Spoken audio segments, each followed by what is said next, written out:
Okay, Professor Madhav Nalapat is also on the telecast with me. Professor Nalapat, now, when we are signing these trade deals, it also becomes India to become a manufacturing hub, because here we take a look at what is India offering to the world, to the United Kingdom, to the ASEAN nations.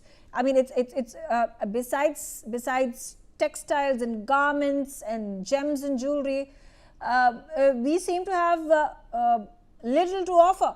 Meanwhile, we have been importing automobiles and alcohol and cosmetic brands and so on and so forth. So where should India be working aggressively to build a portfolio that is going to be attractive enough for countries to import those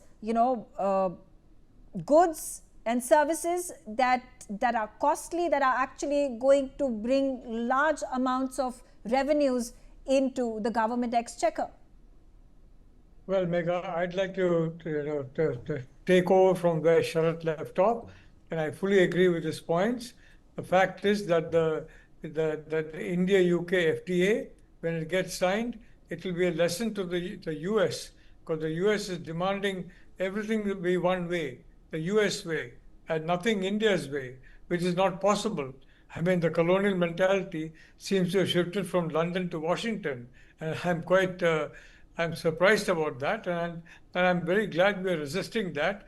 We are holding, and in fact, a delegation of the US trade negotiations is supposed to come this month, but we have politely told them the differences are too wide to be bridged, so please make it in August, and by that time, let's resolve our differences. We have to protect our farmers, we have to protect our consumers. Genetically modified food can frankly be very dangerous. So all this situation is there. But now what we need to concentrate on, Megha, and I'm happy to say the government is now doing, especially in Modi 3.0, is to ensure that domestic and foreign investment comes in a big way, and to ensure that we have Make in India and Make by India. Make in India is very important, because over the decade after decade, we have had huge trade deficits. And as Sharat said, our trade is now rising finally. I think very hard-nosed FTAs are needed. The India-ASEAN FTA, as has correctly been pointed out, was a very one-sided FTA, and there's no point in trying to get points by signing concessions, because we saw from our own experience, the more concessions you give, the more is demanded and the less you get in return.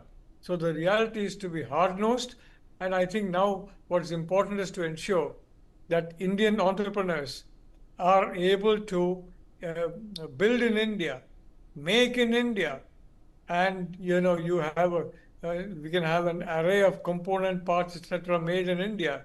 You should get international majors to invest in India in building their, say, aircraft or cars or whatever you want, manufacturing, so that our skilled labor can be put to use. And what we have, Megha, in abundant strength, is the Indian worker. And may I say that the Indian worker is second to none when he's given a certain amount of training. And on-the-job training is all he needs.